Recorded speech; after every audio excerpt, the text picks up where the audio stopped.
Welcome to Fraser 365. I'm Chris Montgomery, and today we're taking a look at the minor prophets of the Old Testament and asking God to speak to us through His Word. Thanks for joining us. Welcome to day one of the minor prophets. Today we start with Jonah, rebelling against God and His call. John Blanchard once wrote, "The book of Jonah is different from the other minor prophets in that it is the only one of the 12 in which the prophet concerned comes across as an anti-hero with attitudes and actions that stand as warnings and not examples." Our text for today is from Jonah chapter 1, verses 1 through 6. Now the word of the Lord came to Jonah, the son of Amittai, saying, "Arise, go to Nineveh, that great city, and call out against it, for their evil has come up before me." But Jonah rose to flee to Tarshish from the presence of the Lord. He went down to Joppa and found a ship going to Tarshish. So he paid the fare and went down into it to go with them to Tarshish away from the presence of the Lord. But the Lord hurled a great wind upon the sea, and there was a mighty tempest on the sea, so that the ship threatened to break up. Then the mariners were afraid, and each cried out to his God. And they hurled the cargo that was in the ship into the sea to lighten it for them. But Jonah had gone down into the inner part of the ship, and had laid down, and was fast asleep. So the captain came, and said to him, "What do you mean, you sleeper? Arise, call out to your God. Perhaps the God will give a thought to us, that we may not perish." We are given one small detail about Jonah in the first verse. He is the son of Amittai. That small detail leads us to 2 Kings chapter 14, verse 25.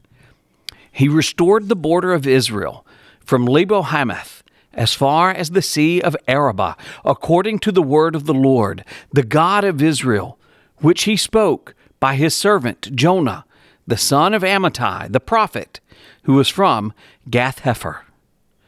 So, we also learned that Jonah was from Gath-Hepher, a village about 3 miles northeast of Jerusalem. God called this obscure prophet from a small village to preach to Nineveh.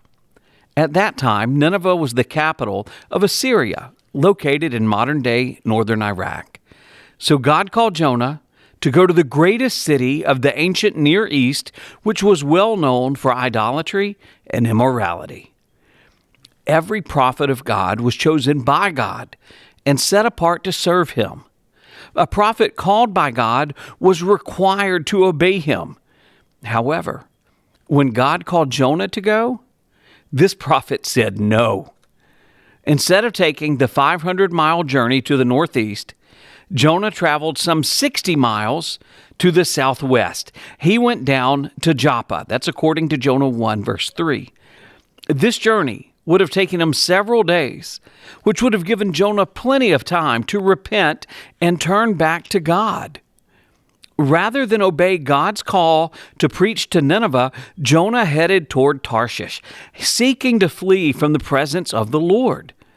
Scholars believe Tarshish to be a city west of the Straits of Gibraltar on the Atlantic coast of southern Spain.